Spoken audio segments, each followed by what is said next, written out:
Hello students, welcome to my channel.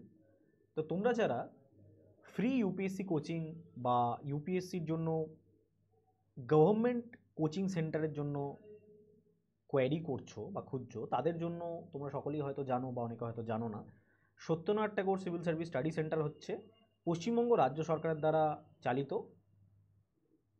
UPSC civil সার্ভিসের coaching centre. এবার এই coaching সেন্টারে ভর্তি হতে গেলে তোমাদের কি করতে হয়? একটা অ্যাডমিশন টেস্ট দিতে হয়। তো এই অ্যাডমিশন টেস্টের কোশ্চেন প্যাটার্ন কী ধরনের হয় সেটা নিয়ে এই ভিডিওতে আমি ডিসকাস করব।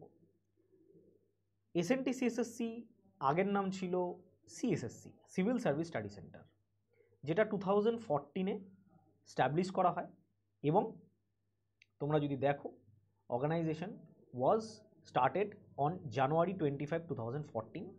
তারপর থেকে মোরলেস অনেক স্টুডেন্ট কিন্তু বিভিন্ন জায়গা থেকে, পশ্চিমবঙ্গের বিভিন্ন প্রান্ত থেকে স্টুডেন্টরা সেখানে ভর্তি হয়।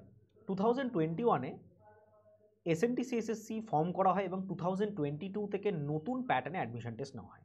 বিফোর 2022 এমসিকিউ প্যাটার্নে অ্যাডমিশন টেস্ট নেওয়া হতো এবং লোকাল ফ্যাকাল্টি দিয়ে কিন্তু ক্লাসেস করানো হতো। আফটার 2022 পর থেকে দিল্লির বিভিন্ন কোচিং ইনস্টিটিউশন এখানে এসে পড়ায় এবং স্টুডেন্টদেরকে গাইড করে properly. 36 student qualified UPSC CSC prelims in 2021।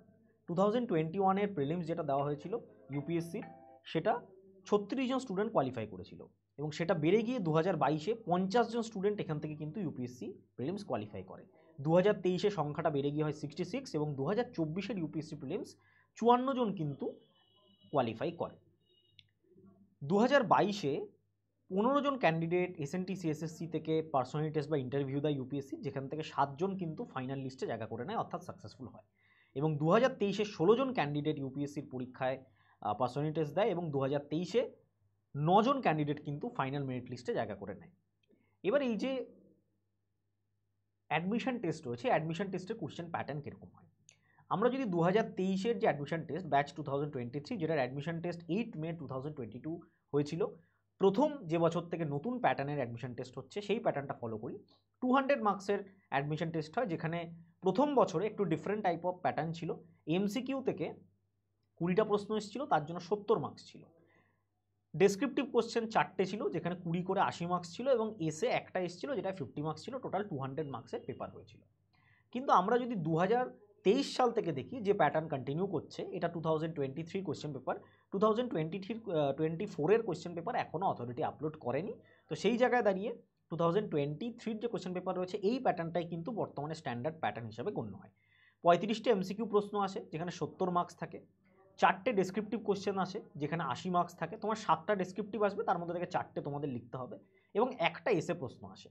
তো তোমরা দেখতে পাবে প্রথমে আমাদের যে 10টা প্রশ্ন থাকে, সেটা হচ্ছে রিডিং কম্প্রিহেনশন থেকে থাকে। প্রথম 10টা প্রশ্ন আমাদের থাকে রিডিং কম্প্রিহেনশন থেকে, ঠিক আছে। তারপরের 10টা প্রশ্ন থাকে হচ্ছে আমাদের ম্যাথস এবং লজিক্যাল রিজনিং থেকে, এবং তারপরে 21 নাম্বার থেকে 35 নাম্বার অবধি প্রশ্ন, অর্থাৎ 15টা প্রশ্ন আমাদের কারেন্ট অ্যাফেয়ার্স এবং বিভিন্ন রকমের জেনারেল স্টাডিজ বা জিকে টপিকের উপরে থাকে, ঠিক আছে। তারপরে আমাদের যেটা করা হয়, 7টা কোশ্চেন দেওয়া হয়, যার মধ্যে থেকে 4টে ডেসক্রিপটিভ কোশ্চেন লিখতে হয়। প্রত্যেকটা কোশ্চেনে 20 মার্কস করে থাকে। বিভিন্ন কারেন্ট টপিকের উপরে কোশ্চেনগুলো আসে, ঠিক আছে। এবং কিছু কিছু ক্ষেত্রে এখানে একটা কোশ্চেনের মধ্যে সাব কোশ্চেন দেওয়া হয়, যেরকম একটা কোশ্চেনের ভেতরে তোমরা হয়তো ছোট ছোট কোশ্চেন পাবে, যেটা টোটাল 20 মার্কস ক্যারি করবে। তো তোমরা এটাও যে কোনো, তোমরা 7টার মধ্যে যে কোনো 4টে তোমরা অ্যাটেম্প করতে পারো ওভারঅল 80 মার্কস পাওয়ার জন্য। তারপরে একটা এসে আসে, তোমাদের 4টে এসে দেওয়া হয় এবং এসেটা কিন্তু ইউপিএসসি প্যাটার্নে দেওয়া হয়। 4টের মধ্যে থেকে যে কোনো একটা এসে লিখতে হয়, যার ফুল মার্কস থাকে 50 এবং ওয়ার্ড লিমিট থাকে 250। এইটা হচ্ছে ওভারঅল কোশ্চেন প্যাটার্ন।